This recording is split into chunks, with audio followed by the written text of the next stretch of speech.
Well, hello everybody, and welcome to the show. My name is Jared Lee, and I'm joined, as usual, by my lovely wife, Jamie Lee. So, Jamie, how you doing? I'm doing well. How are you? I'm doing good. Lovely. I am doing good. We are currently getting ready to head back to Missouri for a week to visit family. We are recording this a week early. A week early, For yeah. that So I was going to say, reason. this episode is much different than our usual episodes, as there will be no Disney news. I don't even think we have a poll time. No poll time. Nope. But we None of haven't done a Q&A in a long time, so we figured we can do a Q&A, and that's what we're going to do today. Because outside of that, we just recorded, let's see, for you guys, last week's episode yesterday. Mm-hmm. So when you hear this, we haven't left for Missouri yet, but we will be in Missouri. Yeah. And we that. recorded a Universal episode this past Sunday. So we're just a recording machine. And I've been making daily YouTube videos, so Jared talks to the camera a lot in his daily life. it's kind of strange in that, I've become, I guess technically you would just call me a content creator, but I hate that. I hate the term content creator and influencer. Okay. Because I won't call you that then. I'm just a dude sitting in front of a camera talking about stuff. I'm just a boy sitting in front of a girl, asking her to listen and watch my content. I mean, I guess technically that part is true, but in terms of like when people talk about being I don't know, those things are just weird to me. But I know, it's okay. it's all right. But anyways, so we have a Q&A. We asked Club 32 and also on Instagram and Capture the Magic community. We asked everybody. We had to see what they wanted to know. As it's been, when's the last time we did one of these? I don't remember. Last year? It may have been a year or more. We don't do these a lot. We like to. I think a lot of it is we figure most people don't want to know much about us. So we just talk about the content that we want to talk, like involving the parks. So it's weird talking about ourselves or if people have questions about that. Yeah. And a lot of these answers that we do have today, I'm sure have already been covered, probably in previous episodes, and maybe not, but I hope you guys learned a little something about us. Hopefully so. Hopefully, and it's good. Hopefully it's good. Yeah. Yep. But before we get to the Q&A, just remind everybody, if you are watching us over on YouTube, it's over at CTM Podcast. If you're not, but if you are watching us there, like this video and subscribe to the channel. You would not mind. And like we said before, over at Cap the Magic is the main YouTube channel where I've been doing daily videos, at least one a day, sometimes up to 2 or 3 times a day on things involving Disney, Universal, pop culture, kind of a things in that realm over there. So you can go check that out at Cap the Magic. And of course, if you're listening on just good old trusty old fashioned podcasts, sitting by the, I don't know, it'd be radio, sitting by the iPhone in your living room, just listening, as I imagine. Sitting by the iPhone? I guess that's what people would do. I don't know. Okay. Or whatever listening device you have. Okay. We appreciate that as well. So whatever platform you listen on, whether it's Apple, Spotify, or whatever, we greatly appreciate it. Just ask you, please subscribe and leave us a review if you wouldn't mind. Helps us continue to grow the show. And of course, if you want even more content, like a constant Q&A, if that's what you want from us, you can join Club 32. And that's our private group where we're able to post a little bit more in there, share a little bit more behind the scenes things. We also have additional content. We have Cool Kids Kitchen, which is a monthly live stream where we make a Disney dish. We have the Clubhouse show coming up where Club 32 members become part of the show. We have the Club 32 show, which is a weekly live stream on Tuesdays where we just hang out with everybody and chat. We have a private Facebook group. There's a private private podcast feed that has music loops as well and the content. Plus, you get 25% off of CTM apparel and 1901 Candle Company products, meetups, all sorts of things. So if you want to go join there, you can go to ctmvip.com. We have monthly or yearly options, and it's the best way if you want to contribute to the show. If you like what we do, helps us to review more things, let you guys know basically if it's worth your money. We can check it out and be like yes or no or whatever, things like that. So again, if you're interested there, ctmvip.com is where you go for that.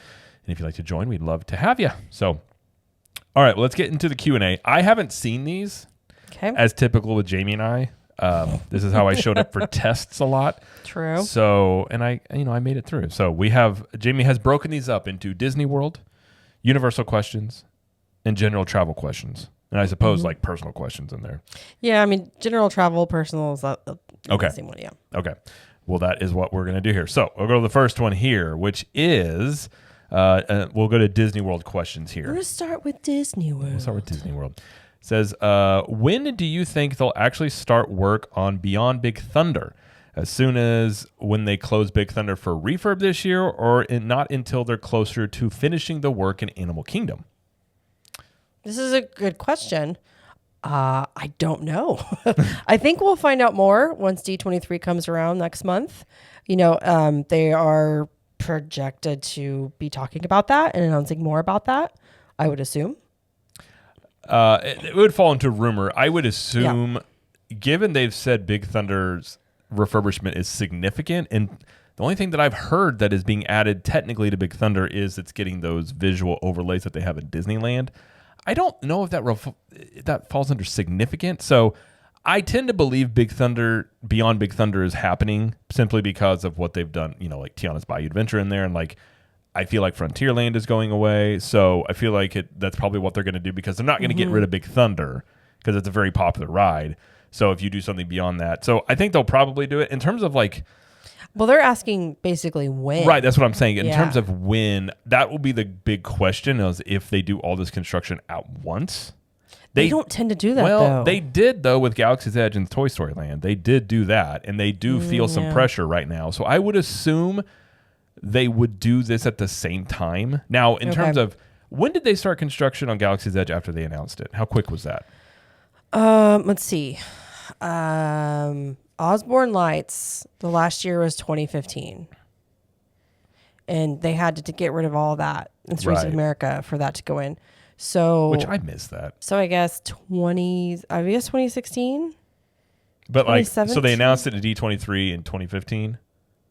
Yeah, and then they would have started work on it in the beginning of the year of 2016. I think, I want to, my memory's failing me. I don't remember if Osborne Lights was 16 or 15, but I remember they were definitely working on it in 17. Yeah, I mean, I feel like probably if they announce it at D23, I mean, they've got the work permits filed for Animal Kingdom stuff already, so presumably they would start by the beginning of the year. I think they're going to have a lot of motivation to get working on this, given Epic Universe is. I have a feeling they're going to announce whatever they're going to announce on the same time frame. So yeah, in conclusion, we don't really know for sure, but I think it'll be at the same time. I think it'll be at the same time. Concurrently, sure. I think that's what they'll do. So. Sure. All right, next question we have is, what is your favorite non-park restaurant at Disney World? I mean, I have a couple. Go for it. Topolino's. I would put Topolino's as great. Great option. And not only for dinner, which we've done, but we also really love breakfast. That's one of the best breakfast character meals on property. Still one of the better values in the pricing.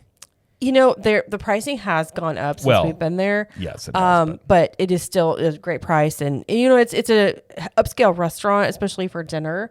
I mean, it's for us. We did it as a date night thing, and the food was fantastic, and we would definitely go back. I feel the same way about California Grill. Yeah, I mean, California Grill is really good. It's pretty high end, but it is very good food. It was one of the best. I will say, it's one of the best steaks I've ever had. Was at California Grill. Yeah. So. Steakhouse 71, also a great option and not too pricey. And I think that's probably what appeals to us a lot. Yeah. Steakhouse 71 is good. I would also say, I think Homecoming's one that we tend to like. Yes. I'd say one that I really like is, I've never had a bad meal there, which is Boathouse. Absolutely. And they have lobster bisque, which is the best lobster bisque I've ever had. And they had, honestly, such a good brunch. The best old fashioned I've ever had was at Boathouse. Oh, okay. Yeah. I like Polite Pig over at Disney Springs as well. Wine Bar George is really good. I don't know if I have to say my favorite non-park restaurant, though, it's probably going to go to Topolino's. I think for high end, I would say Topolino's. For your more casual dining, I'd say Steakhouse 71. Yeah, that's fair. Yeah. That's fair. All right, next question we have is, what are each of your favorite rides and why, including the kiddos? Do you want to go first? I will go first. Okay. All right, so at Magic Kingdom, Big Thunder Mountain Railroad. At Epcot, Cosmic Rewind. At Hollywood Studios, Tower of Terror. And at Animal Kingdom, that's Expedition Everest. What about you? And why, though? They said I'm sorry. Why? And why? Oh, okay. So Big Thunder, it's just a good time. It's just a great time. It's a very middle of the road, roller coaster. It doesn't go super fast. It's still thrilling. I like the views of the castle from the top. It's at night. It's very cool. Yeah. I like it at Disneyland too, and I remember riding as a kid, and I think that's part of it too. Cosmic Rewind, I don't really have to explain because that roller coaster is fantastic. Tower of Terror, that is my favorite ride. Opened in 94, and I think I was 10 years old, and loved it immediately. The story, the setting, it's scary. Like, it scares me literally every time I ride it. Even though I've been on it many times, it's still a little scary. And then the whole drops, not knowing how many drops you're going to get, the sequence or anything is awesome.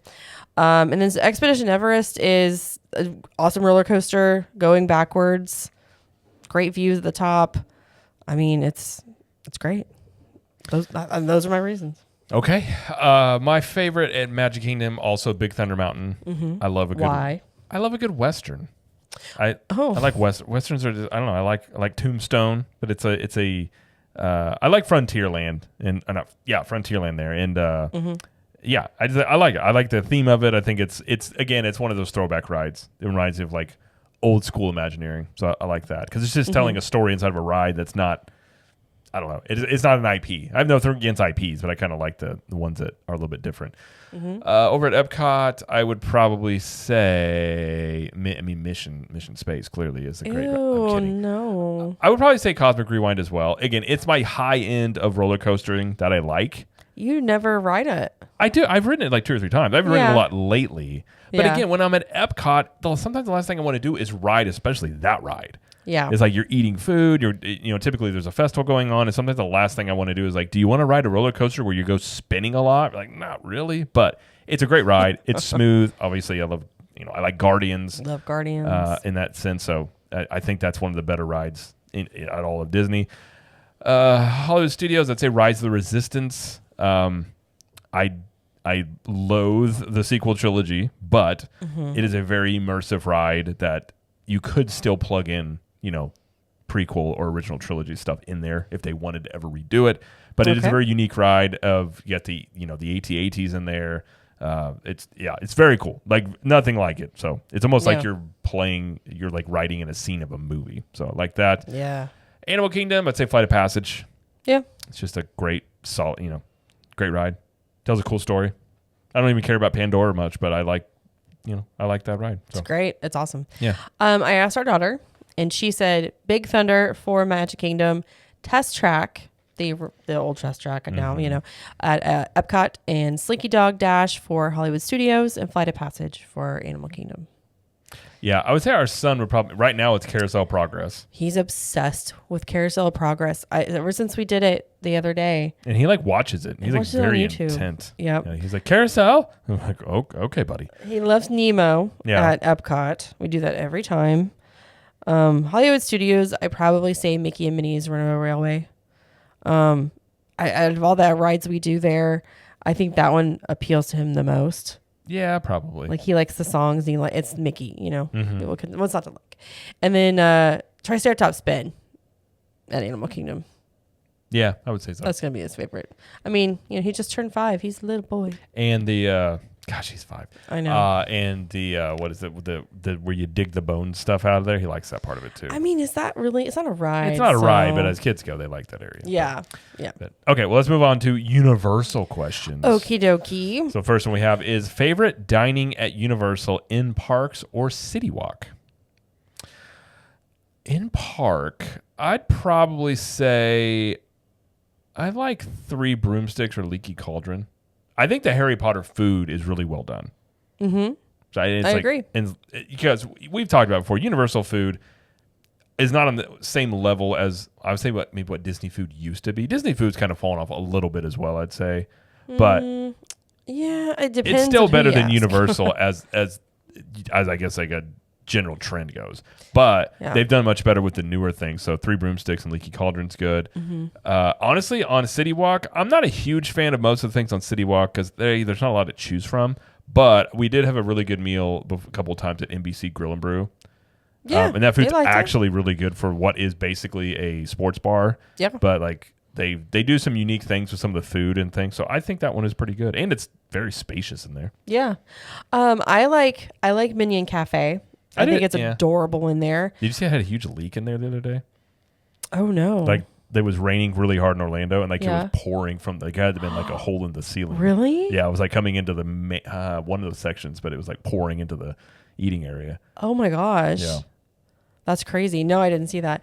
But they have those really good Minion tots. They're like the potato cake things. So I like those. But a lot of like cute themed food there. It's adorable. I like that.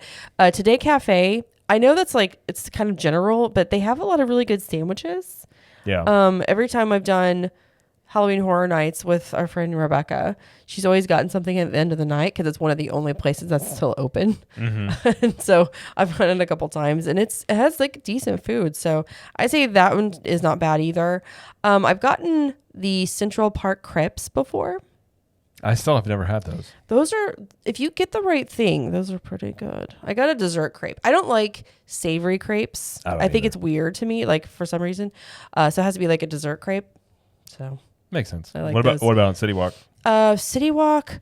So we haven't tried all the places at City Walk. We did try Big Fire. Big Fire was not a hit for us. Yeah. Antijitos was pretty good. Antijitos was pretty good. Yeah, I will say that. Antijitos. I like NBC Grill Brew. Not a fan of I was gonna say Mr. Emporium's. What is it? Chocolate Emporium. Is that what it's called? Oh yeah. I would say if you want to go to the Chocolate Emporium, get a milkshake if you want a milkshake, but their food itself is not very good. Well, we just didn't have a great experience. I've been a couple of times though, and I didn't think the food was very good. Yeah. So I'd say NBC Grill Brew is good, Antijitos, and then I've heard good things about Cowfish, and I would like to try Vino. I read the Red Brick Oven pizza in there. Oh yeah, we've had that. Isn't bad. It's decent pizza for what it is. It's pretty quick, pizza. And it is. You know, they actually have pizza ovens in there. Yeah. So in terms of that, it's pretty solid. I mean, you go upstairs there's a bunch of fast food, different things like that. Nothing that's unique, I'd say, to City Walk. But yeah, I mean, once we try Cowfish and Vino, we'll be pretty close to getting it all in there. And then Hard Rock Cafe we haven't had. And then they're going to add everything they add in Epic Universe. So that's true. We'll have to check all that out. But that's true. All right, you read the next one. All right, this kind of relates to what we just talked about, but it says best places at Universal to eat with kids. I would say Circus Margurkis. That's in Cafe Stupendous. That's in Sue's Landing over at Islands of Adventure. I'd say Minion Cafe. Minion Cafe, it's also a good one. I mean, kids will love, if they love Minions, they'll love Minion Cafe. I would also say Burger Digs over in Jurassic Park, because you can kind of look over and see the water. There's a lot of cool stuff in there, There's burgers, fries, stuff like that. And then you've got the dinosaur exhibits in there. I would say that would be good. Thunder Falls, I do want to eat at Thunder Falls again. They've got like roasted chicken and they've got other like not like theme park-ish food. What else? Wimpy's. Wimpy's is good. It depends on what age your kids are too. If they're old enough to be in a Harry Potter, then they would also love, Three Broomsticks and for sure. Yeah, if they were involved in that, for sure. Yeah, I was gonna say our kid. I forgot to add this in the places I do like. I do like Mel's as well, and I was gonna say the kids actually like Mel's because when we were there with you, you were doing your own thing, and I took them into Mel's. And they also liked, each table has this little jukebox thing, and they were obsessed with it because you could scroll through it and they didn't know what it was. Yeah. But our daughter likes the chicken there, and it's kind of a cool little throwback spot. So I think it's the place I've eaten at the most, in all of my life. It's hard to go wrong with. Yeah, it's hard to go wrong with just it's like old school. It's like burgers and diner food. So it's good. It's decent. So I don't really like anything at Simpsons. I haven't had a lot over there. Moe's, what's it? I forgot what it's called. Moe's something.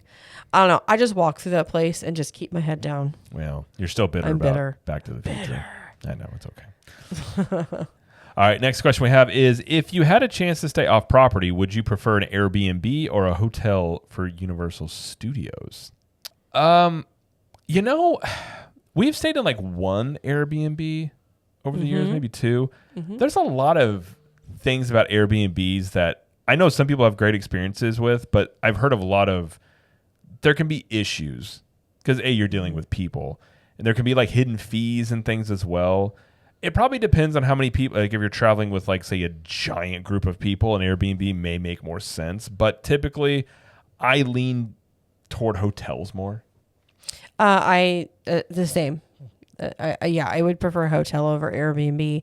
Cleaning fees are outrageous for Airbnbs. And some of the requests that they can make are odd. It depends. Obviously, like people own these, but sure. There's also I've read some horror stories of people they can't get into the Airbnb and yet they can't get their money back and they had to go get a hotel. Like it's just there's a lot more potential for things to happen with an Airbnb versus a hotel for the most part. Not that things can't happen, but if you're talking about a reputable hotel, the chances are pretty low of having random stuff like that happen.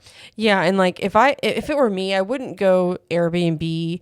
If I didn't want to do a hotel, I would maybe do like a condo or like a resort property that's only rentals, like Reunion, for example. Right. They have like I think it's all houses that are owned by people, but they just rent them out. I mean, but they have a different kind of management system than Airbnb. I mean, probably under the same model, but yeah. But it's not as bad, right? Yeah, as Airbnb. I see what you're saying. Yeah. So you can get a lot of cool things there too. Yeah. But, yeah. All right. Next question we have is: I saw an article this week that Universal announced when Epic opens, you will only have the option to buy a 3-day ticket, no single-day tickets, with 1 day of the 3 days allowed for Epic. Question: how long do you think this would stay in effect for?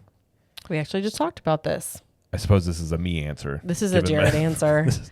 So, yes, that was a rumor that it got leaked out, and then Universal basically confirmed this.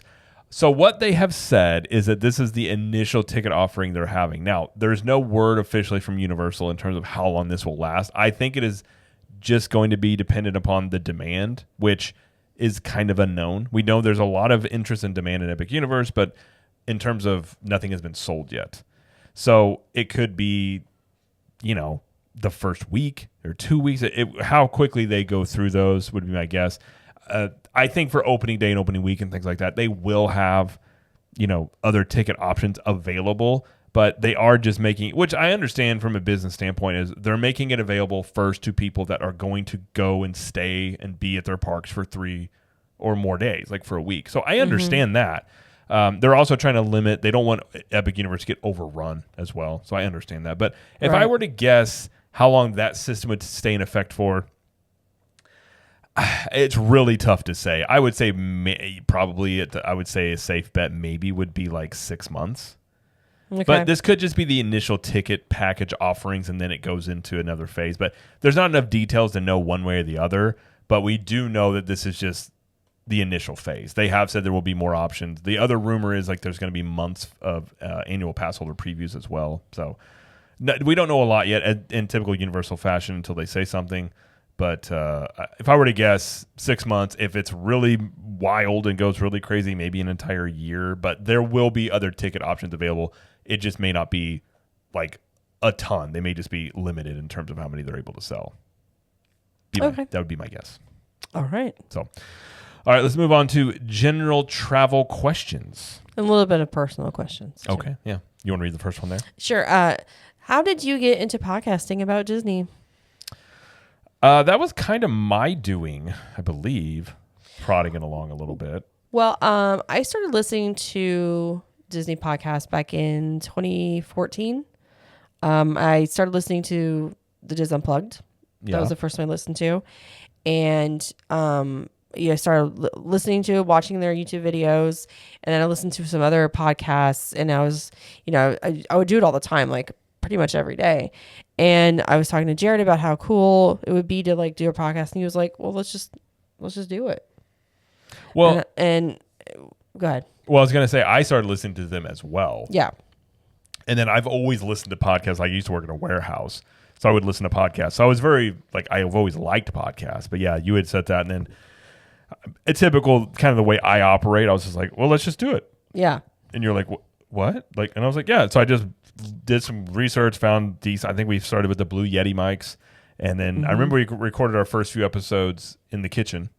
Mm-hmm. Great acoustics in the kitchen, by the way. And I haven't listened to those first episodes. I think they would be terrible if I were to guess. I don't like hearing myself. I'm one that's like when we record an episode, I just record it and just I'm more used to it now, but I don't go back and listen or watch for the most part. But It's been 7 years. Yeah, that's how we got started. I do remember. Our first episode we recorded in like mid-June. Yeah, because we started in 2017. July. Yeah. Most things with us start in July. Our birthdays. Gosh, what a month. Our kids' birthdays. What a month. I think we started dating in August. close to July. So, a little known fact: when we actually had to re-record the first episodes because I think we recorded like 5. We banked 5, and we had recorded it under the name Citizens of Main Street. Yes. And then I was sitting there one day, and I was like, "This is a mistake. It's going to niche us down too much because we had always said we want to also cover like Universal and do other, be able to cover other travel things."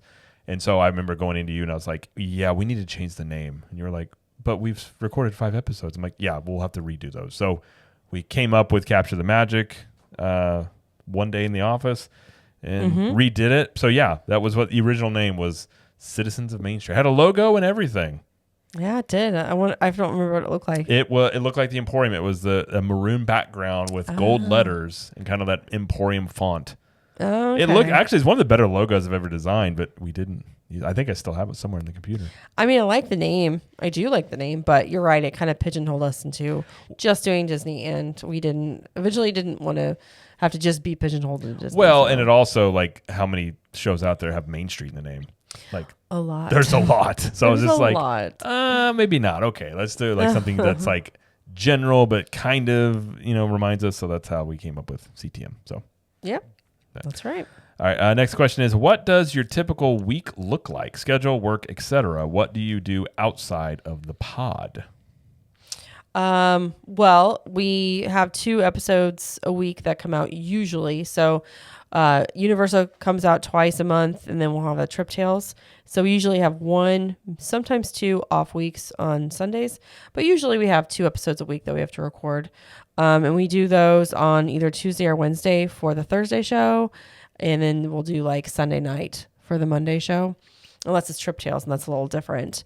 But during the summer, it's a little different because, we're not doing much school, but during the fall and the spring and everything, I homeschool our oldest daughter.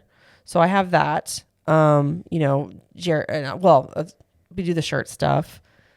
Yeah. There's a lot of stuff we do. Yeah. I mean, what do you do in your free your time? Lately, my schedules, I'm constantly improving upon my schedule and being better disciplined at things. But, typically, in the morning lately, so now that I'm doing like basically videos on YouTube daily, I'll get up in the morning while I'm having my coffee and I'll look through stories, see like, okay, I'll do a video on this, or maybe I'll plan a few out. If I got to print shirts, I will probably try and during the summer, I try and do it either in the morning or late at night because it's so much cooler. But typically, maybe I'll start printing shirts then on days I do that. Have a dedicated day once per week to like do some shirt design stuff. I do have the stuff outside the podcast, like agency stuff still that I do that at least one day a week. Which is like internet marketing stuff, website stuff, things like that. As the podcast has grown, a lot more of it has become, especially like YouTube editing and stuff like that. So, and he's in charge of like on the shirt side, the candle side, all that stuff. He's in charge of like designing it and printing them, and I'm in charge of like the customer service part and packing them. And you're like you're the shipping manager. Kind of, yeah. Yeah. That's my role. So, it's so it depends. Like if there's a heavy week of shirts, I mean, obviously the shirts have to, get printed and all that stuff like that. Yeah. There's a social media aspect, which does take a chunk of time, to work on that. And then plus we have, 2 small kids who have a slew of activities they do. So, we're very busy. That's true. We're very busy. I usually try, and lately my workouts have been in the evening, but usually I'll try and work out in the morning at least 4 or 5 times a week. But I fit it in somehow. But that's kind of the schedule. It's a little bit hectic at times, but it is. It's enjoyable. So, you want to read the next one? Sure. When are you finally going to do a Disney cruise? We just did our first with our 5 and 7-year-old, and they felt they were the perfect age for the trip. Probably sometime. You should look at me. Probably sometime very soon. I think we're at the point. What is very soon? I don't know. Within a year or 2, I would say. Or 2? Oh my gosh. Okay, we'll do one. We're gonna do one soon. Yeah, our children are at the ages where, I think, especially like with our son, he would enjoy it more. As he's gotten a little bit older, he would actually like enjoy the kid stuff more and things like that. Mm-hmm. So we will do one soon. Okay. I have heard they're very good. So This, I've heard they're pretty darn and amazing. we will talk about it when we do it. Okay. All right. So the next question: which theme park are you most interested in going to in 2025? Well, I can tell you mine. All right. What's yours? Epic Universe. I mean that. Well, okay. I mean, it's that's not a given. open yet, but I think it's exciting in general. Like, this is the first major theme park that's opened for like 20 years in the area in Orlando. So I'm extremely excited for it. I've never experienced a major theme park being built and opened since we've been doing this stuff. So it's not only am I interested in the park itself, but just everything that goes around it. Like, I just, I'm learning as I watch all this, how it goes and the processes with it. And I don't know, to me, it's kind of wild to think about walking into it'll be kind of fun again to walk into a park that I know a lot about it, but like, it'll be like, oh, what's the best way to navigate this park? Like, because you cover this stuff enough, like, you just get your way where, you just know where to go. That's where it's like, oh, there's something new. I got to figure this out, and the rides and everything like that. So it's exciting. Yeah. I'm excited for Epic Universe. Yeah, I am too. Yeah, obviously that one is the one that is for sure going to happen. I would like to go to Disneyland in California. I would like to. So hopefully that happens. But I also would like to go to Tokyo Disney sometime. It's actually like not that much more expensive for us to go to than to go to Disneyland here. Yeah. Which is crazy. Yeah. So for me, obviously Epic Universe, but also Disneyland. So Tokyo Disneyland seems very, They seem like they're doing some cool stuff over there. yes. I agree. All right, you want to do the next one? Are there theme parks or places you have on a bucket list to go visit? I would like to go to Aulani in Hawaii. Obviously, Disneyland, Tokyo Disney, like I said.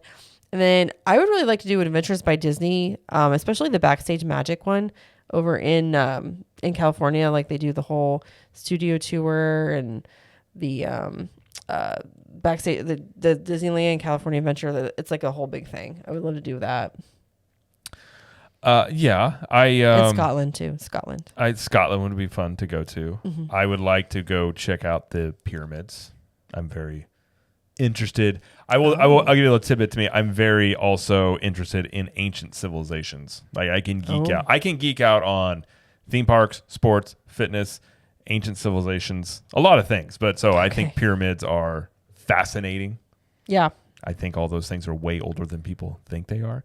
Along with that, there's some other places. Some of the places that would involve in that I wouldn't want to travel to because they're not the safest. But I think Egypt's kind of gotten safer in that way. But I mean, for women, not as much.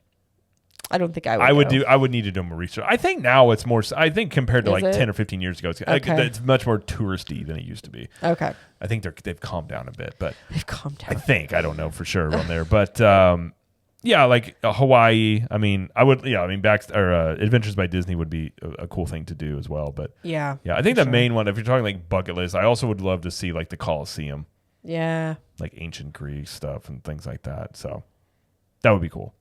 Yeah. I love history. I love to like geek. Like, I'm one of those people when I go. Remember when we saw where like JFK was shot and they have that X in the road? Mm-hmm. I remember having a surreal of like, this was the exact same spot it happened. Like, I'm standing where it those things like get me where I'm just like, I'm standing in a spot where this happened X amount of years ago. This is why I like Back to the Future. Yeah, Because you never leave Hill Valley. it's true. You're in Hill Valley all three movies. It's just happened in different time period and things look different. I'm just saying. And the thing too about Dealey Plaza where Kennedy was shot, it is small. Very small. Very small. Like, the first thing when we went down there, I was like, it is tiny.